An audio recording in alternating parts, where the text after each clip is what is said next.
It's college football season, which means you need the unbeatable coverage of Sling TV starting at just $35 a month. Sling has all the big games on all the biggest channels like ESPN, ESPN2, ESPN3, SEC Network, ACC Network, Fox, and the Big Ten Network, all for the best price. You can stream on any device, record up to 50 hours with included DVR space, and pause or change your service at any time. Check out sling.com for special offers. Sling, the live TV you love for a price you'll love. Try it today, and welcome to the Andy Staples Show, presented by Sling. I am home. Ari is in the Lake Tahoe office for the week, but Ari, we got news. Like, I think this is going to be how it's going to go until those first games kick off a week from Saturday. But it's time for stuff to start happening in college football, where we're getting quarterback decisions, or at least pieces of quarterback decisions. We're getting position battles. If there were any going into camp, they're starting to resolve themselves. And we got a big piece of news out of Baton Rouge on Monday.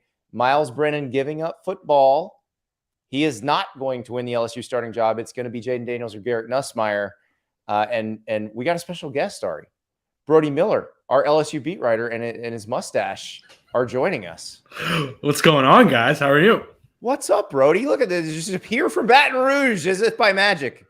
Yes, I'm actually in New Orleans, but that detail is not important. But Very still, nice. yes. I wasn't speeding, officer.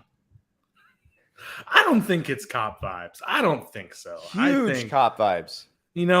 People look at me and they think like, oh, is that Daniel Plainview from There Will Be Blood? I think that's the vibe I'm giving off. Really. I was just like, please don't write me a ticket. My insurance is already through the roof, and I'm trying. It's like 5 years that stays on your record. Everyone, I don't know if you know that, and I had a pretty bad run a few years ago, and I'm still paying for it. So Brody, run of what? Run of bad speeding. I got a bunch of speeding tickets. Oh, one time I was driving to Cleveland from Columbus, and I got pulled over on the way up by a cop in a speeding zone, and on the way back 2 days later, the same cop pulled me over in the same zone.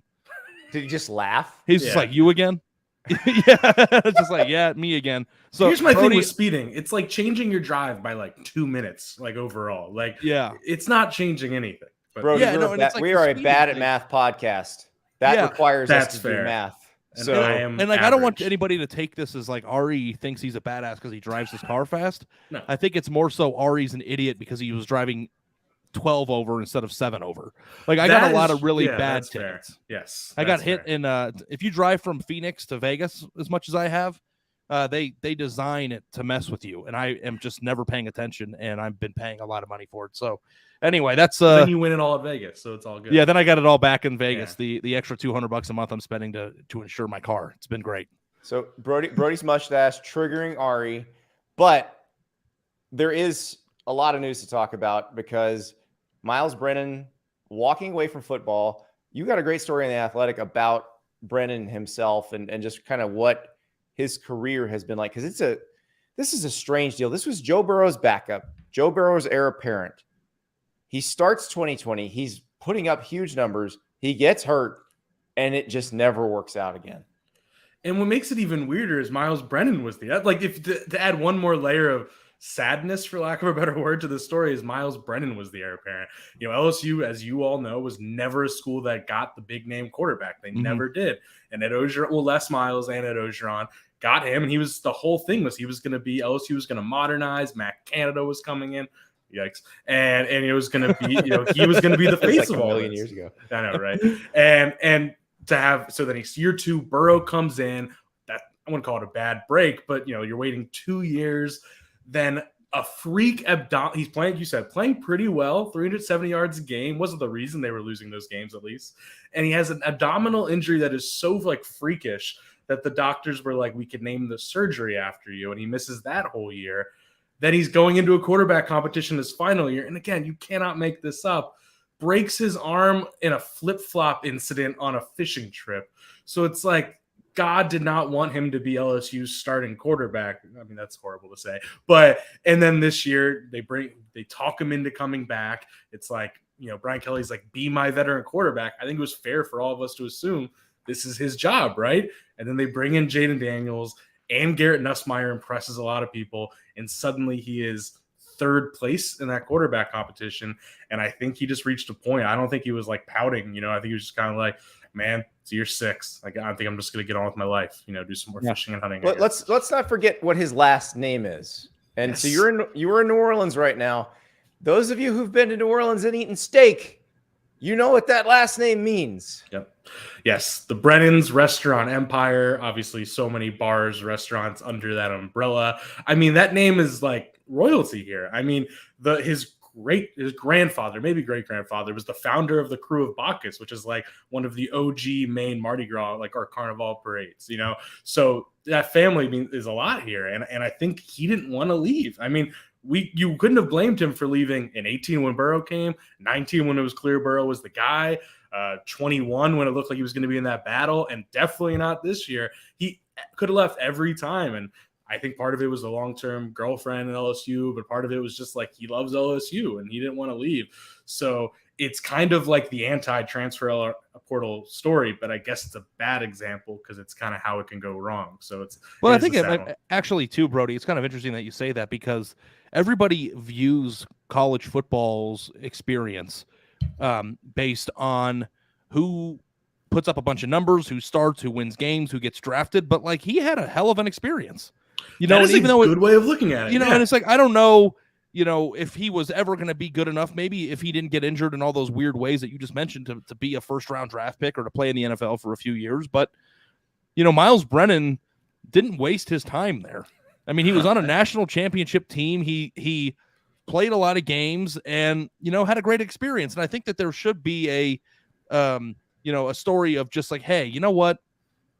This guy's he's got a better college experience than all that we do, probably. Maybe not Andy, because Andy was the king of Florida. Yeah, that's good. We have the same number of national championship rings, but yes. I think he was a lot more important to his team than I was. No, I know, but it's just like I feel like a lot of people are just like, well, it just wasn't going to work out for him. It's like, well, it worked out better for him than a lot of people, Still got to be like a popular dude on campus. Everybody knew his name, met his future wife, still got to go fishing and hunting whenever he wanted. That is a refreshing outlook, actually. I love that. Yeah, I appreciate that. Yeah. But just I'm usually not the role on this podcast. I'm usually I'm usually the person that everyone's like, why does he have to say those negative things? You are normally the absolutist, and today you are like, no, man.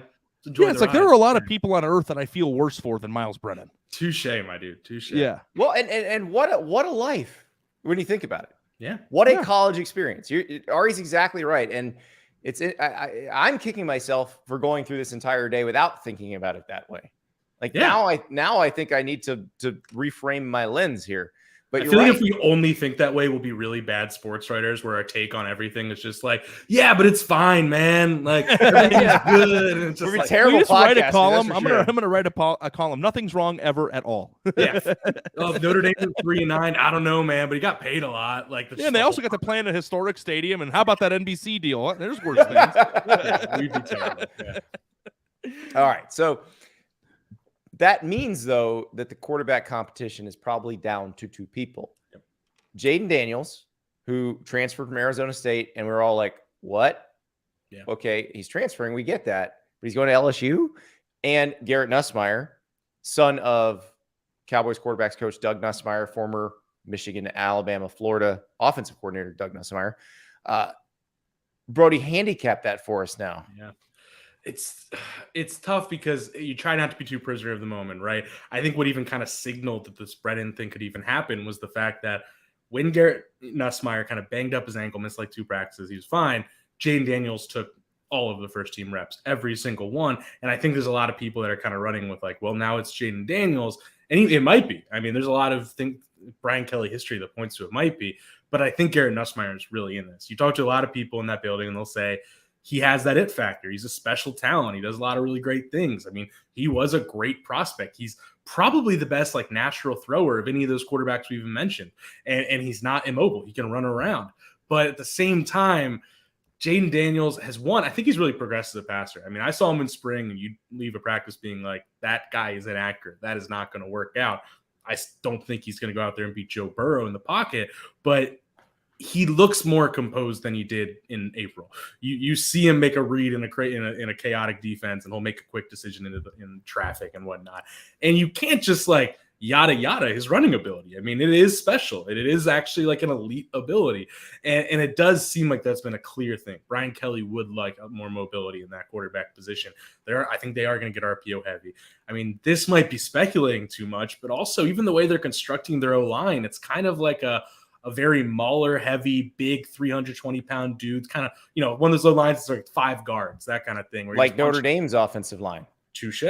Well, I say that. I mean, they've had some prototype left tackles too. Ronnie Stanley certainly was one, but Zach Martin played left tackle and then became one of the best guards to ever play in the NFL. That's a really good point. And they do have their like Will Campbell at left tackle, the 5-star freshman. He's like a true left tackle. Everyone else, though, yeah, it's a great point. And it kind of makes you wonder, like, is that intentional? It might just be the best 5, right? But is that intentional that they kind of want this kind of run heavy O line that's going to punch you in the mouth, set up RPOs, all those kind of things? A lot of stuff that they're doing kind of makes you think it's Jayden Daniels. And I think Ty probably goes to Jayden Daniels, hypothetically, if there were a tie. He's the transfer. He has 3 years of starting experience. And then the most exhausting part of all of this is there are very few coaches I can think of that have more history of the opening day quarterback meaning less than Brian Kelly. I mean, he's split halves on opening day. He's benched a guy 1 week in. There's plenty of 2 quarterback systems. So there's like kind of a working theory in Baton Rouge at times that it's actually going to be Daniels early and then Nussmeier in a few weeks if it doesn't look great. He's always pushed. This is Pete Sampson's term, our great Notre Dame reporter, basically saying like he will just do whatever he has to do to push buttons at all times to get the best performance. So I don't think this is going to be over on September 4th regardless, but you asked me to handicap it. It's like, I think there's an argument that Garrett Nussmeier might be the best quarterback. Jayden Daniels might make the most sense, but I think it's still pretty contested. Brody, where did Jayden Daniels go to high school? Do you know off the top of your head? Man, I'm not trying to put you on the spot on the spot, but I just want because I know what it is. He's a Southern California guy. I thought he was. Yeah. No, you knew where he was, but the high school names are hard to remember. I didn't mean to put you on the spot, but it looks like it's Cajun High School, but it's. Did he go to Cajun High School? It's Cajun. It is San Cajun. Bernardino. No, I think it's Cajon. I don't know. know. We're calling it Cajun, but we're gonna call it Cajun. That's amazing. But that's why I just thought maybe that was like a running joke down there. But I have a question though.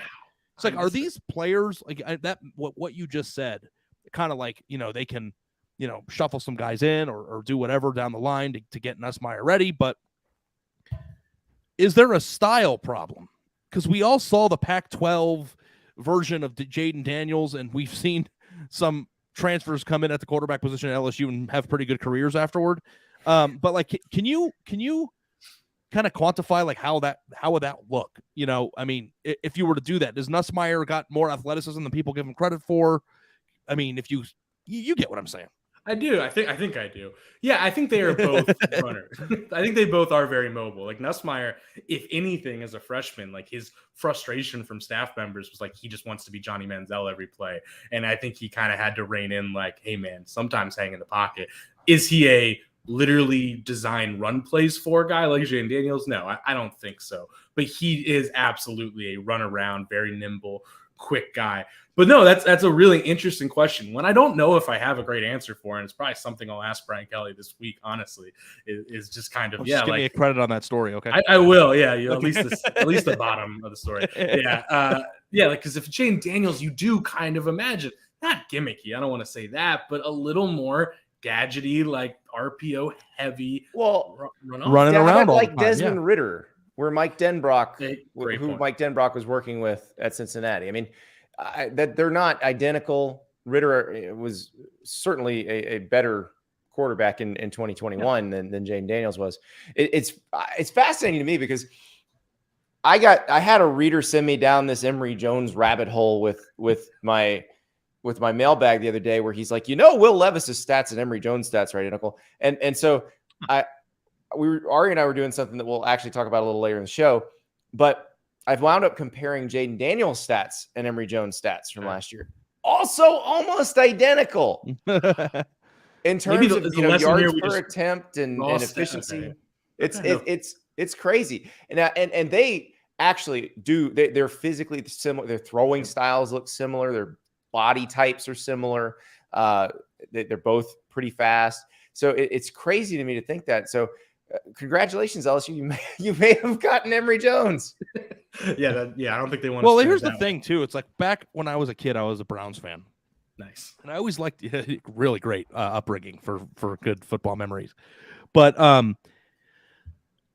there was always this debate of like, if Tim Couch would have gotten drafted by another team that wasn't a complete disaster, would he have been awesome in the NFL? Because he had all tools, to be great. It's like if you put him in the Patriot system, could he be like Tom Brady right now instead of just out of the league in 5 years? But like the thing that is most exciting to me is that, and this isn't disparaging. Well, it is disparaging ASU. They don't have a ton of talent on their team. And there were a lot of really exciting, unbelievable plays that guy made over the course of the past few years that made ASU fun to watch. And I am always intrigued by the idea of putting a player who is individually a great talent. What was he, a top 40 player out of high school? Well, and he was better when he had better players around. That's what I was going to say. So like you put him on a team where you have a 5-star, certainly helped, 5-star right tackle or whatever, and running backs and receivers that are just freaky athletic that just literally not only don't exist at ASU, but really aren't that prevalent in the Pac-12 as a whole. Like, is this guy going to come out and have a Joe Burrow year? And I mean, not that drastic, but like a first year. Well, actually, Burrow's first year as LSU starting quarterback wasn't great, but Jayden Daniels, I think, has terrible. Didn't they win like I know 10 or 11 the biggest games? misnomer that Joe Burrow was like bad. He was just above average. No, not bad, but I'm saying like he came out and was a good quarterback. He wasn't the second year of Jayden Daniels is probably a decent like success level comp. Yeah. Well, I don't know. I mean, nobody knew that Joe Burrow would be the greatest quarterback in college football history there, but like, could he just come out there and just be awesome? No, I think this is really interesting because you could go down exhausting rabbit holes of debating Jayden Daniels' 3 years. Because, like Andy said, year one, he had a good O-line and a loaded receiver room. And he looked like a guy that people were like, he's a Heisman candidate in 2020. And then 2020 and 2021, a lot of 20s. O-line was really troubled, didn't really have guys to throw to. And it became this chicken or the egg thing of, okay, he's taking off running way too fast. Is that him, to your point, is that him making up for a disaster around him? Or can you spin it as he is only good when you give him a situation where he can thrive because all the pieces are in place? Kind of like the old, like every, Kyle Shanahan, Sean McVay's quarterbacks debate you get into. And I think you're right. What's going to be interesting, though, is, again, at LSU, I don't think this O-line is going to be some dominant strength, especially in an SEC. I think it's going to be okay. I don't think it's going to be inherently great compared to, in scale, his Arizona State O-lines. But he's going to have an unreal receiver room, which could make his life incredibly easy, where you have Kayshon Boutte, Malik Neighbors, Jack Besh, Jare Jenkins. Just goes on and on at receiver. Yeah, that's going to make his life easier. And the thing that a bunch of LSU staffers kept pointing out when this happened, I think they might be making too much of this, but it's interesting. He basically only had a full-time quarterback coach 1 year, and that was 2019 when he was a freshman. The rest, it was like the OC doing everything. Plus, they had all those weird staff issues going on, and it was pandemic. And they're like, having Joe Sloan, a real QB coach, is going to get more out of him. I am not suggesting that like you should believe that theory, but to your point, I think there are a lot of things that could make you believe he will be better in a more talented system. Well, and I'll back you up there. I did say 2019 he had some talent. Yeah. So his number one back was Eno Benjamin. Yep. His top two receivers were Brandon Ayuk, a first rounder, and Frank Darby. Yeah. So very productive, not just good, but some special type players. Yeah. And that's what Boutte is. I mean, that's what he's got now. So we'll see. But I do want to ask Jason in the live chat on the YouTube stream, asked if Nussmeier would consider transferring if Daniels is named the starter. Where he is now in year 2. Yeah. So is that in play? Totally, it should be considered in the era we're in play. But everyone I have talked to has basically insinuated, and even talking to people around Nussmeier's family, he gets it. Like, he understands this is only year 2. It's not like he'd be leaving to go start somewhere right away right now, just because the context of the situation. So, like, why leave? Why not? Yeah, you don't like not now, but maybe. Yeah, exactly. But then next year, it's kind of a no-brainer that it's going to be Nussmeier versus Walker Howard, and you would assume Nussmeier has the leg up there. What I've gathered is I don't think he'd leave. I think he understands the context. Plus, to our point, I think both quarterbacks are going to play, but you'd be naive not to worry about that because that's just the era we're in. Go ahead, Andy. No, you go ahead. Oh, Art. thank you. Well, your name's on the show. You always get you get the right away, but I appreciate you letting me go. I know that I just got done having like the nicest viewpoint of what happened with Brennan. Revert back to the mean, baby. But like I've been like kind of like stewing a little bit. And I'm just gonna say it. Like, is it messed up that Brian Kelly worked so hard to get him to come back or to stay?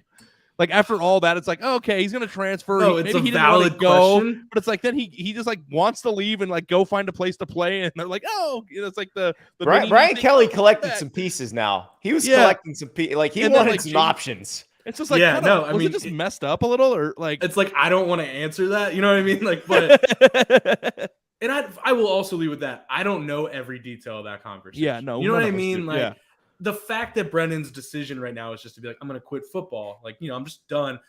Makes you understand, like, maybe there was more context. Like, maybe they didn't want to go be Southern Miss's quarterback. I'd rather give one last shot at my alma mater that I love. Like, I don't want to put this on Brian Kelly because that would be really unfair. But there is a version of this totally that where you can be like, that's kind of evil, but I don't know. Because back in my 20s, when I was in the height of the Ari Wasserman Tinder days, some girl like texted me, like on a Tuesday, and she's like, "Hey, you want to go out?" Like, and it was a girl I had already gone out with before, and like was way out of my league, and I was like, "Hell yeah, I want to go out."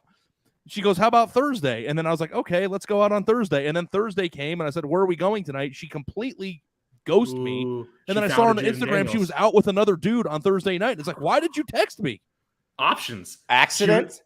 Options. Maybe I was just like an option. But like it's like, why did you I wasn't even the one that like so I wasn't the this is the Brian Kelly Tinder people, so right? I didn't know I was dating Brian Kelly. She threw out 3 texts probably, got 3 yeses, and just decided which one she liked the best. But like, all right, I will say you're taking me for girl martinis. is a visionary. I did not quit the game though. I stayed into the game.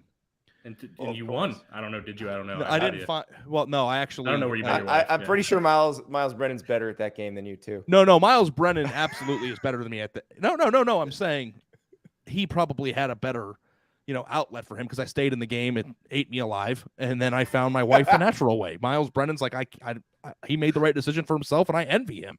If that came out as me like making fun of him, please. No, it did not. I'm just I'm just saying like I'm trying to find more ways to get Tinder stories out of you. That's all my brain. I've got a lot, bud. I've got a lot, but I don't want to like get them all out at once. You got to parcel them out slowly. All right, Brody, yes. I'm gonna give you options here. Okay, you are welcome to hang. You have Thanks, guys. Enlightened us. We are going to be talking about your alma mater shortly. Just gonna tease you with that there. So you're welcome to hang, but we got to take a break, pay some bills. Do they do that? They teach you it like at your orientation, but then I've never seen anyone actually do it. They're trying to do the IU thing because Brody went to Indiana. Yeah, I don't mean to blow up your spot here, Andy, but I want to ask him one more question before we give him the option of leaving because I don't want. Please do. I just feel like I'd be like overextending my welcome. No, you're good. This is going to be a good one. Does Brian Kelly fit in down there? Like, what's it been like? I mean, I know everybody was making fun of the accent. He's one of the family. Yeah, my family and all that stuff. The number one question. Yeah, I just want to know, like, what's it like with Mr. Notre Dame walking around Louisiana as the head coach there? I think the actual answer is it just doesn't really come up, like whether he fits in. Like he's kind of a guy who does his own thing in a lot of ways. But I mean, like it's going. I think you talk to any player, they'll tell you like he is just much more personable than like you're led to believe. I think he's more personable than I was led to believe. So like, I think he's getting along perfectly fine. I mean, like I think he's Ed Ogeron where it's like that guy is the king of Baton Rouge to some extent or South Louisiana as a whole? No, of course not. But like people like him, and I think there's just more of like especially talking to a lot of fans, it's this weird in between level of like. They trust him, but they're not like giddy about Brian Kelly, and that's not like, I don't think anyone's like Brian Kelly's not a good coach. It's just this weird in between zone of just like, I know he's going to do pretty well. I don't know if he's going to win 4 titles. or anything like that. But I think he's fitting it over. The man has made me cringe 3 times since he's gotten the job. Yeah. Wait, the family, the dance. What's the third? And that there were 2 dances. That bullshit that he did at the press conference where he goes, "Hey, it's good to see everybody," and then nobody responded. He goes, "It's good to see everybody." Like we were at like that. Like I was like, if I were in that room, I'd be like, "Oh God!" Like just like you're one of those life coach seminars. Yeah, it's like what are we doing? It's like I didn't pay $10 on a Sunday. Figure out how to how to make $9 million a month on opening up my own Amazon store. I'm just here to ask some He's questions. He's definitely been in trying a little bit of like a PR tour of like reminding everybody he is. What did you do when he did that? Did you go, "Hey, Brian Kelly," or did you just stay quiet? It's kind of like a chuckle, like "haha," you know. Okay, like, yeah, good. I was going to judge you if you were like, "Hey, hey, coach." Yeah, no, I did not do that. Jason with the ultimate here. Ooh, we haven't gotten a meow out of Brody yet. I didn't get a meow out of this guy. Meow. You know how fast you're going, meow? You've never seen Super Troopers, have you? I have, but I don't remember that joke. You don't remember the meow? Oh, good Lord. It's been a few years. I'm sorry. Yeah. I don't defend myself. I'm just like, unbelievable. Ari has offended the LSU fan base, which I'm here for. Let's go. Was I offensive? Yes, because you were mean to Brian Kelly. I feel like people would be more upset if I were like, the guy can't win games or he sucks. I just like don't like the way he did a few things. On the list of coaches who probably care that they're getting made fun of, I think Brian Kelly's pretty low. He's got $100 million. I don't think he really cares. I didn't even make fun of him. I just sell me this pen. Like I don't, I'm not at a selling seminar, All right, Brody. It has been a blast. Thank you so much. And we are going to take a short break for these words from Sling and Peloton. Love you.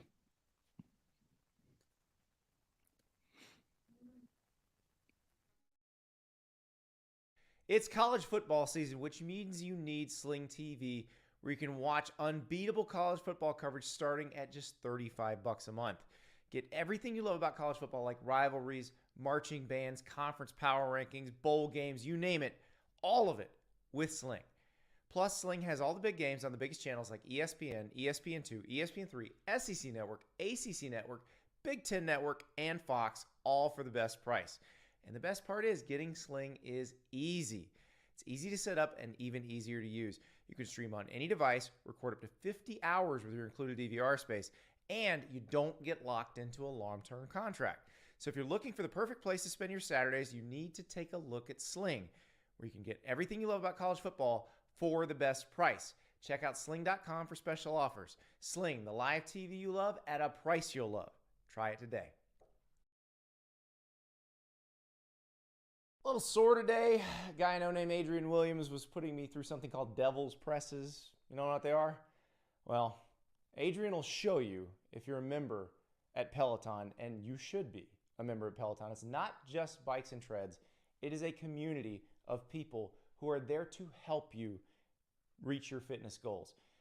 Adrian Williams. I had a run this morning with Andy Spear and another run with Marcel Dinkins. These people they seem to know what buttons to push with me. And it's fantastic because there are times when I would like to dog it, and I know they're not going to let me. And then let's say I'm running on the treadmill. I can look and see how many other people are sweating through the same thing with me. And it really helps me to keep pushing. So go to onepeloton.com. They've got deals on the bikes and the treads for first-time members. And find a way to get yourself into this community, because you will feel better about yourself. You will look forward to working out, and you'll be able to work out anytime, anywhere, with the motivation of world-class trainers and the knowledge that there are other folks doing the same thing you are, on the same journey you are, and you guys are going to make it, and you're all going to look better and feel better. So go to onepeloton.com and check it out. We are back. Well, Ari might not be back. Ari's back! Woo! Yeah, I must have accidentally clicked that. My bad. Oh, it's all right. It's all right, because, Ari, now we have to give hope to the hopeless. You ready to do this? Yes, you were really the king of giving me hope in my life. So if you could do that for me, then I can't. Well, I don't want to be like that one Tinder lady who threw out the Andy, hey, want to hang. Hey, you and it was apparently 2 days ago. You said, hey, apparently it wasn't a committable offer. You said you texted me on Saturday. Hey, you free to podcast on Monday? And I said, sure am. And what are we doing? Here we are. So, you didn't bail. You're not podcasting with Brody alone. That's exactly right. So we have a column coming out, a combo column together on Tuesday at The Athletic, where we try to give some hope to the hopeless. Because I will say, it does feel like this year there is more hope than ever. across the fan bases of college football, there is more hope. There, because of the transfer portal, because rosters can be changed so quickly, there are a lot of teams and fan bases that are like, yeah, things are going to be better this year, or things are going to keep going well if you're Georgia, if you're Alabama, if you're those Ohio State. But there are some programs that just have not been so fortunate in the offseason. And we've got to give some hope to those people. And that's what, so going back to last season, this offseason, we mentioned Arizona State. And I think I've already kind of worked on that. You lose Jayden Daniels. You lost a lot more than that. They had a mass exodus through the transfer portal, the NCAA issues, you name it. But the Emory Jones thing could be very helpful to them. This is a guy who's played some very good defenses, put up, again, like I said, similar numbers to what Jayden Daniels put up last year, but against much better defenses. Yeah, and I'll tell you guys one thing. I mean, I saw Emory Jones throw because he was committed to Ohio State when I was on the Ohio State beat, and I stood, 2 feet behind him when he was 17 years old while he was throwing passes. And that guy has a rocket arm. I mean, like and I can only imagine how much better it is now a few years later, having played in the SEC and gone through those weight training programs. And, if you have a quarterback that's got that arm and the athleticism that he has, you have a shot. Now, you lose Jayden Daniels, you replace him with Emory Jones. It's kind of like, I mean, I guess on the surface, it could seem like you're just kind of breaking even there a little bit, but you never know. I mean, for sure. But breaking even is better than what they could have expected a few months ago before Jones decided to come, because they weren't going to break even. They had everybody going. It was all flowing out. And like Ricky Pearsall, the receiver, he winds up at Emory Jones's old school, Florida. But they had a massive outflow. They needed something coming in. They got it. Let's stay in the state of Arizona. Let's go to your alma mater. Can we just say one more thing about Arizona State before we go for it? Which is probably true for both, but like the thing that is the most hopeful and maybe probably the most frustrating thing for Arizona State is that it's all right there. Like the blueprint and the thought process of how they could ever be good or how they could ever be a national championship contender. Like you can just like look at it and visualize it. Like if you are a fan of a certain school that's out in the middle of nowhere, you're not near players, or it's hard to get people to, or you play in a bad conference. I mean, there are far more hopeless places than Arizona State. And one day they kind of figured it out there in the late 90s for a few years, but if they could just figure it out, I think that they could be one of the 5 sleeping giants in college football, which would be a good podcast episode. Exactly.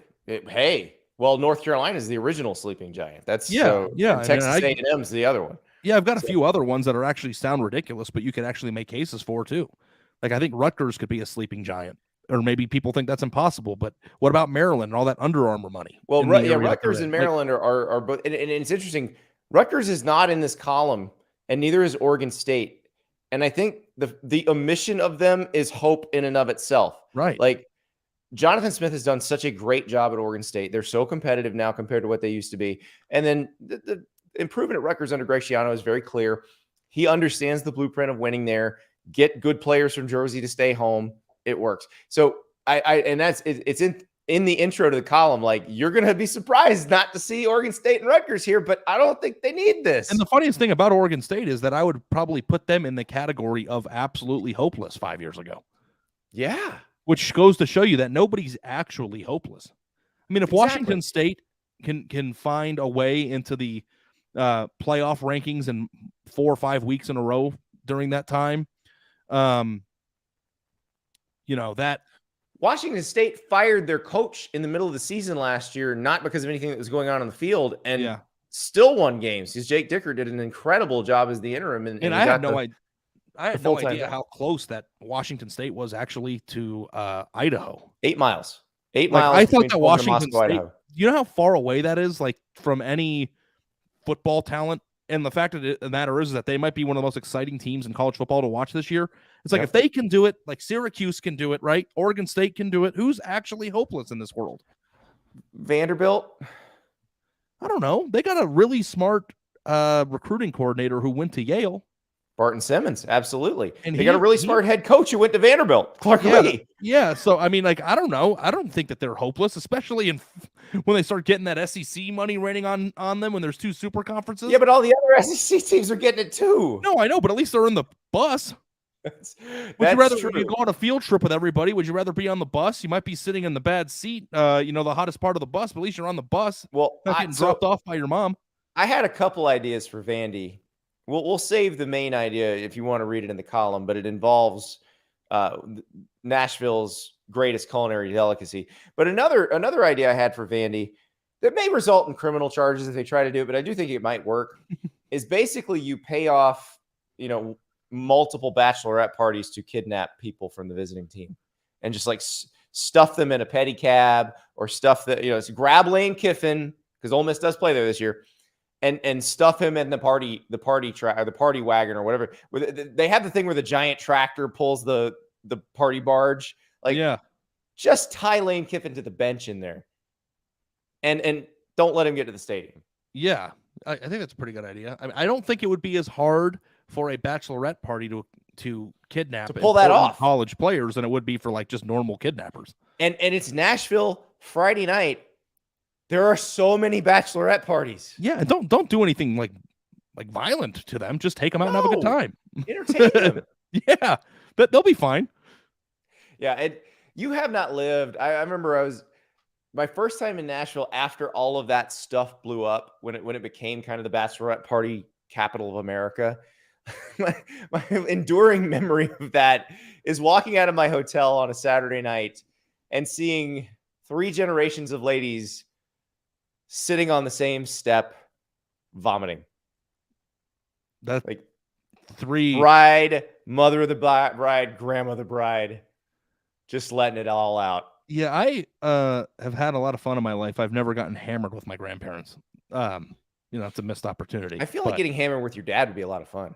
Yeah, my dad isn't much of a drinker, but when he gets going, maybe he'd be a hell of a time. He doesn't even need it. He's got that energy without it. Yeah, I mean, I would expose text logs with my dad, but I wouldn't want to get fired. So, no, he's a character and part of the reason why I am who I am. So, shout out to my dad. So you mentioned that nobody's truly hopeless, and I think Kansas is our best example of that. So, little more than a year ago, or a little less than a year ago, you and I made a bet. Kansas was headed to Conway, South Carolina to play on the teal turf, and they were like 3 touchdown underdogs. And the bet was if Coastal Carolina covered, you had to eat the death chip. And Coastal Carolina did cover. I mean, like a Power 5 team should never be a 3 touchdown underdog against a group of 5 team, especially not like an American best team in the American kind of team. And that's what Kansas was. That is the situation that Lance Leipold inherited. And look, he didn't even have a full spring practice. The Les Miles, Jeff Long stuff didn't go down till later in the year. So he was behind the 8 ball. But they scared the hell out of Oklahoma. They beat Texas. Jared Casey, the walk-on fullback, catching the 2-point conversion and then doing the Applebee's commercial where, by the way, some of the best acting of any NIL deal commercial we've seen. You always go for 2 and then the big wink. It was tremendous. And Kansas, like even the rules changes are going Kansas's way because you think about what has been their biggest problem. They've been in this massive scholarship hole since Charlie Weiss was the coach and have not been able to get back to 85 scholarships. Well, now finally the rules have changed thanks to the transfer rules changing, thanks to NIL, all of that stuff. You can flip your roster if you want to.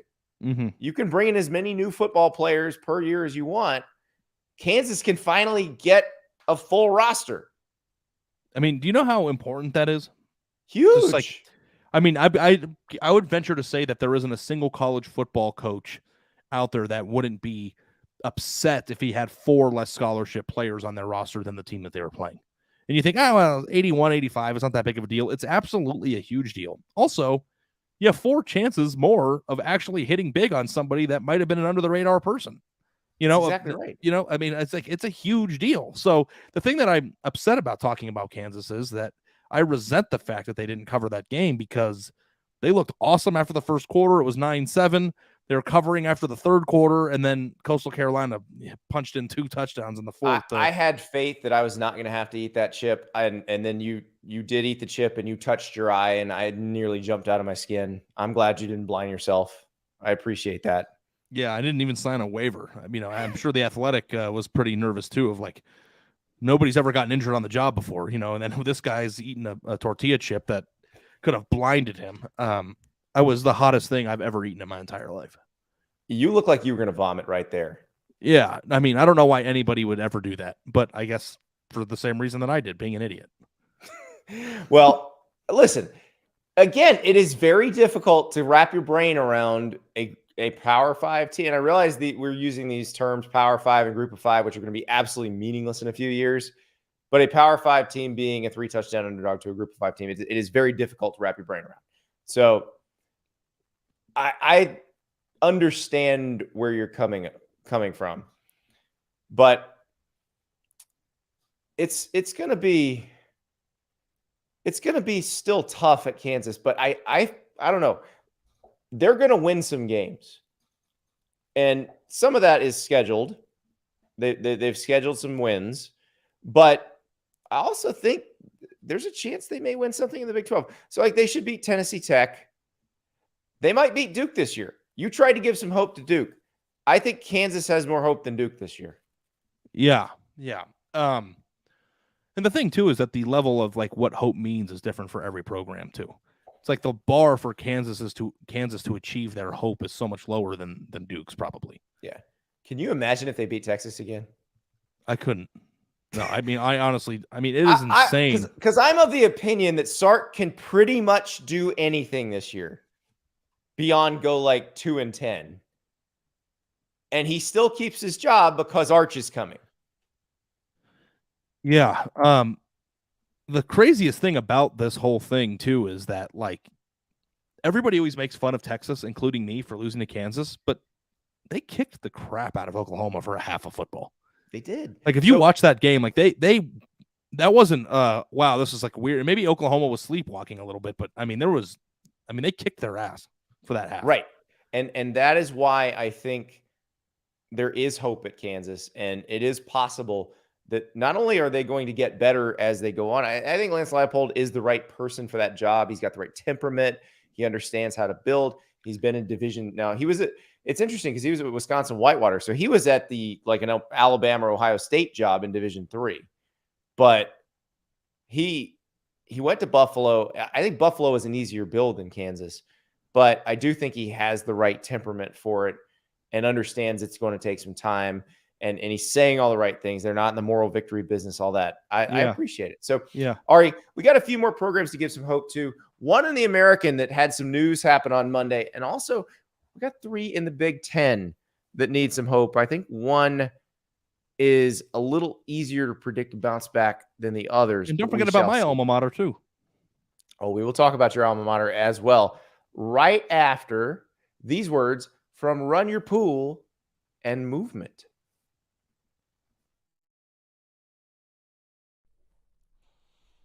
If you listen to the show for a while, you know that Ari and I get pretty competitive when it comes to picking games during the season. Well, now you can join the competition. We've teamed up with Run Your Pool to host a pool for our show and our listeners. And it's an opportunity to compete with us. So you'll get to compete with me, with Ari, with Nicole Auerbach, with Sam Kahn, our techspert, with Max Olson. And you can decide who's better at picking games against the spread. I know what you're thinking. Andy, you're not very good at this. Well, guess what? I have been working on it. I have been studying. I'm gonna improve. So you're gonna have to work pretty hard to take me in our Run Your Pool. The way to do it, you go to play.runyourpool.com/staples and sign up. While you're at it, you can start a few more pools for yourself and your friends. Run Your Pool isn't just college football. It's NFL, it's MLB, it's NBA, it's every sport you can imagine. And you can create pools that you and your friends can compete in, can talk trash in, and listen, winner take all, and winner gets the bragging rights. And on our show, if you win, not only are there some prizes, there's some Fanatics gift cards to be won, but Ari has promised the winner a segment on the show. I don't even know if I've approved this, but it's going to happen. So Run Your Pool is the place to be for competition during this football season. You want to compete with us? Play.runyourpool.com/staples. That's play.runyourpool.com/staples. Join up and let's go. In a tiny apartment in Southern California, 2 college dropouts teamed up to create a watch company that broke all the rules. With fair prices, unexpected colors, and clean original designs, Movement grew into one of the fastest growing watch brands, shipping to over 160 countries worldwide. Now Movement has expanded into blue light glasses that protect your eyes from screens, minimalist jewelry, and more style essentials that don't break the bank. And they're all designed in Movement's California headquarters. I've got the Raptor watch in Dark Star, and it is beautiful. It's one of those things that people see and they go, oh, well, where'd you get that? Well, I got it from Movement, and I didn't pay a fortune. I also have a Movement card case that I turned into my cash carrying case because after the pandemic, I realized I'm not carrying cash anymore, and sometimes I need to. But I don't want to have the George Costanza wallet, so I get this nice, clean look, clean lines, and then when I need to know what time it is, the Raptor in Dark Star. And people go, ooh, I want one of those. And you say, if you want to elevate your look and style and don't break the bank, then join the Movement and get 15% off today with free shipping and free returns by going to mvmt.com/Andy. That's mvmt.com/Andy for 15% off today with free shipping and free returns. mvmt.com/Andy. All right, time to give some more hope out. And Ari, we did mention your alma mater. It is time to give some hope to your alma mater. And I think I saw one of those BS, like the first coach to get fired odds, and Jedd Fisch was on it.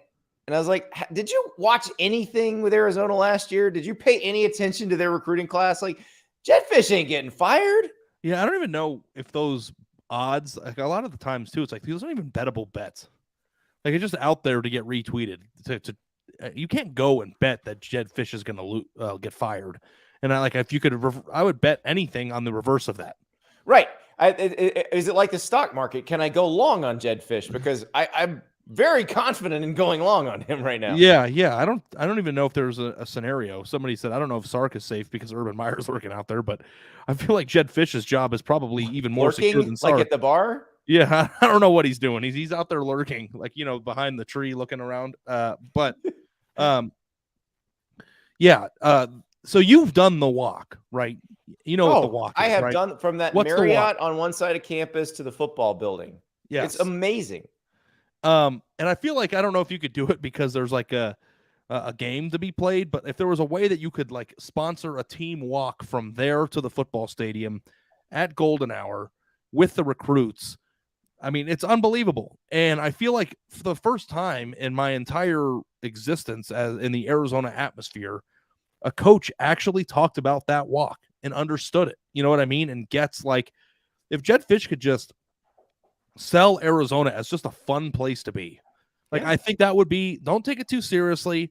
Just, it's a blast and we can win a lot of football games. You can get drafted from here if you're good and we can do something. I think that there is something to it. And the fact that he, his first class at Arizona was a top 25 class, the first time that program has ever done that. The year after, they only signed one top 1,000 player in an entire class, which is bonkers. It is obscenely bad. I don't even know. I've been meaning for a long time to look that up of how many times a Power 5 school has signed, and they almost signed 0 top 1,000 players, but one of them got bumped up into the 800s at the last. That's worse than Derek Dooley not signing an offensive lineman in his final class at Tennessee. Yeah, I don't even know if that's how it's even possible. But they figured out a way to do it. But then to turn around in 1 year, bring in some exciting transfers, get a fringe 5-star receiver out of California, and sign a top 25 class with a ton of talent in it. Arizona is an awesome place to go. I don't know if their ceiling is quite as high as Arizona State's just because Tucson isn't Phoenix and Tempe. But, and you're the expert of this. The amount of talent that's starting to come out of Arizona now because of the population boom is insane. I think it might be one of the 5 most underrated talent states in the country. It's great for quarterbacks. It's not it hasn't caught up as much in sheer numbers for other positions. The quarterback numbers are off the charts because There's some hyper competitive high school football coaches there that run really fun offenses, and you can obviously throw all the time down there. Yeah. So you can go there and find a quarterback. It has not necessarily been a place where you can one-stop shop for everything else, but it's getting there. And I mean, look, what's the biggest play of last season? Keely Ringo's pick 6 in the national title game. Where's Keely Ringo from? Yep. Scottsdale. Yep. And like, he's not a quarterback. Yeah, I mean, you're probably 10, 15 years down the line before Arizona or Arizona State's getting that kid. Because like if you got Ohio State, Georgia, and Alabama, and, everybody on earth wanted Keely Ringo. It's like it's hard, but like I do think that proximity to California, the palm trees, the fun of it, I do think that there are worse places to go. And if there are certain, other schools, and I'm not going to disparage anybody, but there are probably a lot of other schools that finish way higher in the recruiting rankings that just aren't as good of a time. And if there are other schools that are really, really good at football, I mean, I don't understand why Arizona couldn't be. So, at the very least, I don't think they should be the laughing stock of the Pac-12. So if their hope meter is they could win 6 games this year, maybe that's possible. So we got 3 teams in the Big Ten that need some hope. And 2 of them are in the West and 1's in the East. So I do realize we're kind of grading on a curve here. But I'm going to give you the 3, and you tell me which you think should have the most hope this year. Northwestern, Nebraska, Indiana. Nebraska. Okay. Is it just and I'm going to really regret regret this. It's all math. Okay. It's just that if they played last season over 1,000 times, it would not have turned out that way any of the other 999 times. I don't know. I mean, they lost all those games, and I think that it's not just like bad luck, but I do think that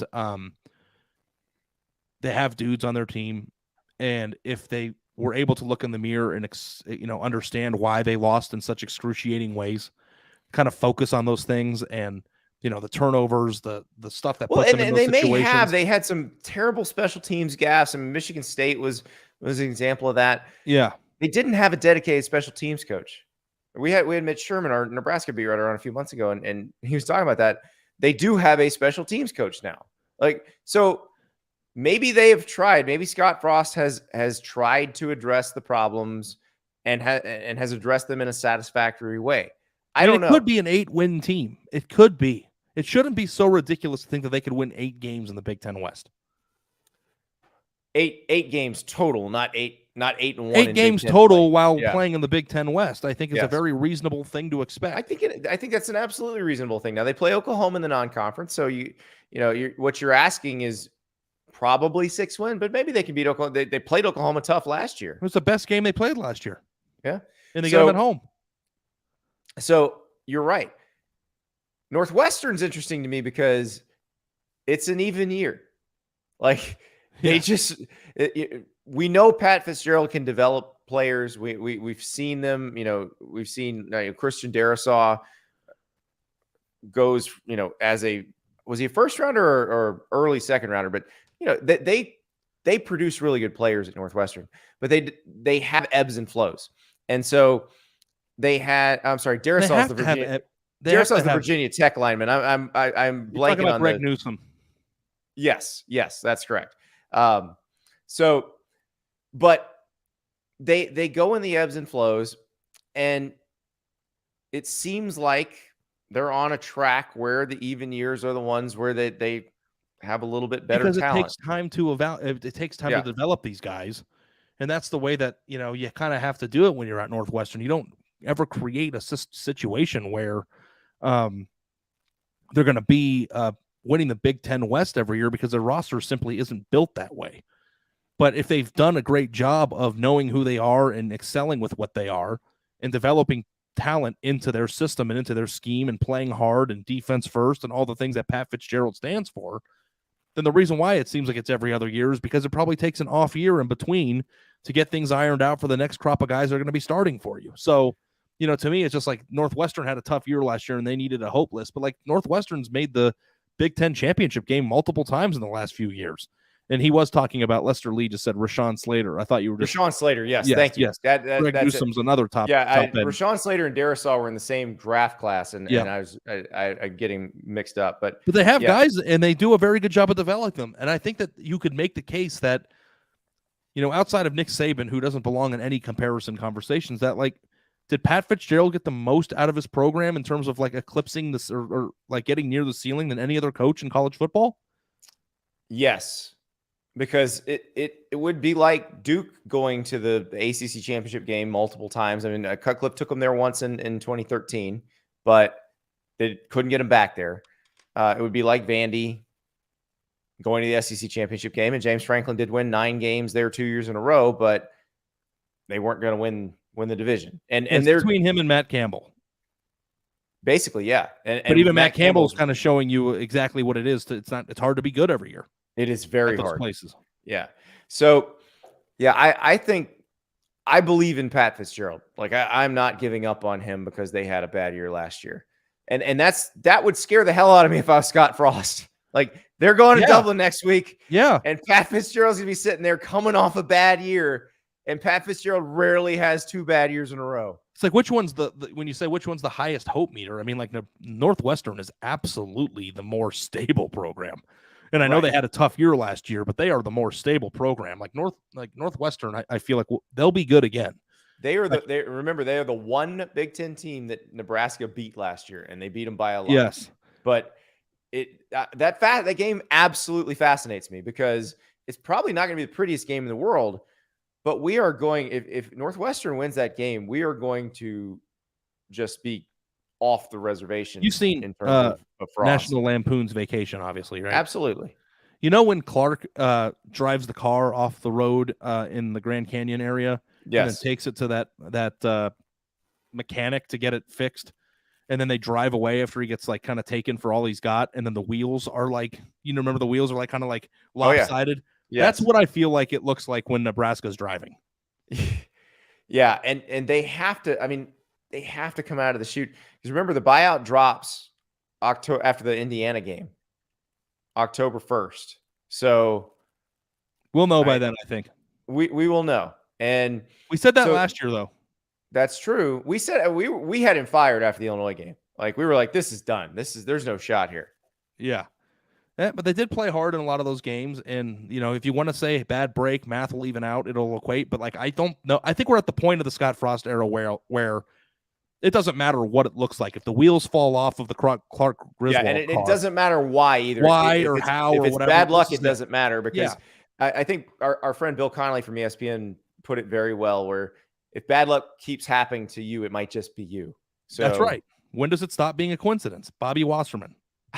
That's exactly right. Yeah. We need to print those T-shirts. I'm going to start. Yeah, I'll get a shirt that says, when does it stop being a coincidence? But there's some profanity in the middle of it. But yes. If Northwestern wins, we're going to have to print those shirts. I'll call him and I'll have him just do a reenactment of it. Yes. Yeah. If Northwestern wins, we are printing. Yes, we will reenact it on the podcast and then print the shirts. You have either dented, scratched, wrecked, damaged, or destroyed every single car that I've had. When does it stop being a bleep coincidence? It's beautiful. You have lost in every way imaginable. When you have given up a punt return. You have fumbled in the end zone. You have fumbled at the 50 and let it be returned for a touchdown. When does it stop being a beep coincidence? It's just pure grab ass. That's all that is. And I think the entire offseason motto should be cut out the grab ass. Like, can you do that? And then, like, if you can do that, then shirt, Ari, you're just a machine. Yeah. I mean, we got to get like ass on the back, like right over here, and then have all of our mottos. Yes. Cut out the grab ass. I love it. All right. I mentioned Indiana. I do think they have a chance to be better this year as well. This is me putting a lot of eggs in the Connor Bazelak basket, and I realize he has not even won the job over Jack Tuttle. But I thought Connor Bazelak, as a freshman at Missouri, looked like he could be a pro prospect in the making. Yeah. Last year, he's fighting through injuries. He couldn't move. He wasn't the same guy. So if he is that guy, he's got Walt Bell calling the plays now. Now, Walt Bell got fired at UMass because you know why Walt Bell got fired at UMass? Because he took the head coaching job at UMass. Yeah. And you take that head coaching job to get fired eventually.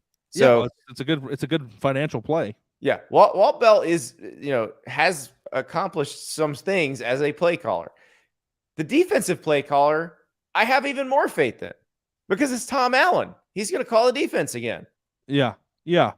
It's like crazy. College football is just like, oh, Adrian Martinez is the starting quarterback at Kansas State this year. It's like all these names and people that have accomplished at other places are suddenly at new places, and they have a lot of potential. Yeah. And if things don't go the right way, I do believe that, like, if you want to talk about like hope across the board, like teams that had no chance of getting a quarterback in the past can get a quarterback now. Well, K-State not only has Adrian Martinez, they got the guy coming in the class of 2023 is a top 10 Yeah, and they national also quarterback. signed Jake Rubley a few years ago too, who was a top 200 player, I think. Well, and in Kansas, you can do NIL deals in high school.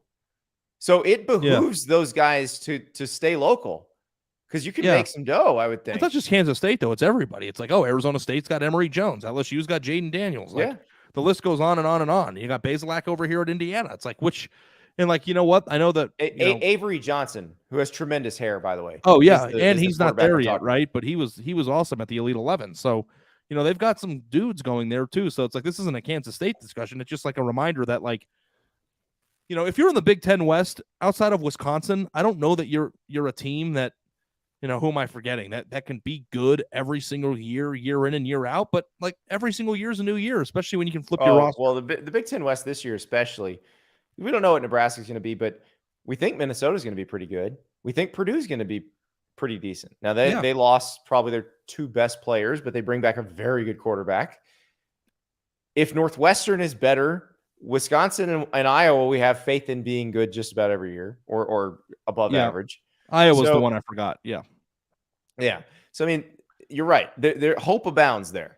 But, Ari, something else happened on Monday that gave me hope for humanity. It's a photo I saw on Twitter. Here it is. Oh, wow. This is a photo of someone who got some piping hot breadsticks from the Olive Garden, sliced a hole in the middle of one of them, and put a hot dog in it. This person is a genius. And I also love that it's just one line of mustard there. Well, I think you could do this the Chicago dog dressing. You could put some Gardeniera. Is it do you pronounce that Gardeniera? The I think that's vegetables. You would know. Yeah. But this is brilliant. This looks so amazing. I don't know why I never thought of this. You a ketchup on a hot dog guy? Because I am, and I get angry when people give me shit for it. I'm not only ketchup on a hot dog, but ketchup with mustard is fine with me. I don't understand why people get so wound up about putting just mustard on a chili dog, though. You kind of tormented me a little bit with Landis by making fun of me for dipping my chicken fingers in Ann Arbor into ketchup. It's like, isn't that like the number one dipping sauce? Like what? It is. It's not what I'd choose for chicken fingers, though. But it is what I'd choose for like Long John Silver's fried fish. So I'm just as guilty as you. All. Yeah, I'm just as guilty as you. I think ketchup is the best condiment, but this would be, and I don't know when it happened, but hot dogs are now glizzies. Everybody calls them glizzies. That's a glizzy bun. I'm not cool enough to know that. Yeah, it's everybody calls them glizzies now, and that's an Olive Garden breadstick glizzy bun. Is what you're looking at right there. We got to try this. So when we do our little tour, maybe we just do this. Maybe we buy a pack of hot dogs. Maybe we get some roller grill hot dogs. Yeah, you're gonna have to leave your Lose It app off your phone for that. From the gas. Yeah. You know what? Hot dogs aren't that bad. Roller grill hot dogs have been entered into the Lose It app a solid dozen times. Interesting. As this body transformation has happened. Interesting. Yeah, I didn't take you for a roller food guy. I like the roller food egg rolls. See that you can't. Okay. That's not what you're putting in Lose It. I know. Well, you can, but it won't fill you up. Yeah, no, I know. I just in the roller grill taquitos that are stuffed with cheese and mozzarella. Mozzarella cheese. So what we do is we find an Olive Garden that's near like a Wawa or a Buc-ee's or something like that, and we get just a giant bag of breadsticks, and there's a foil lined bag, so that this is made to travel. And then we just hit the roller grill and load up on Frank's. Yes. And we go to town. Yeah. I mean, when you're there, you're family. So, I mean, I'm excited to experience that with you. And, for sure, like when you're creative and, you could be, I wonder how many calories are in an Olive Garden breadstick. Well, let's find out. Let's Ari. find out. I'll live. This is great pod right here. How many? Two They're all guys waiting on the Googling edge of their stuff. seats too. Actually, Ari, tell me what else is in your Google history while I look this up. Oh, okay. Let me see if I can do this. Oh, there's a bunch of stuff from the podcast, unfortunately, this time. Darn it. I'm going to have to take a screenshot before because I Google stuff during the podcast. Myles Brennan, Jayden Daniels, none of this Will counts. Campbell. Yeah, that doesn't count. I got to 140 calories. Yeah, If you get it without the butter garlic topping, it's 120.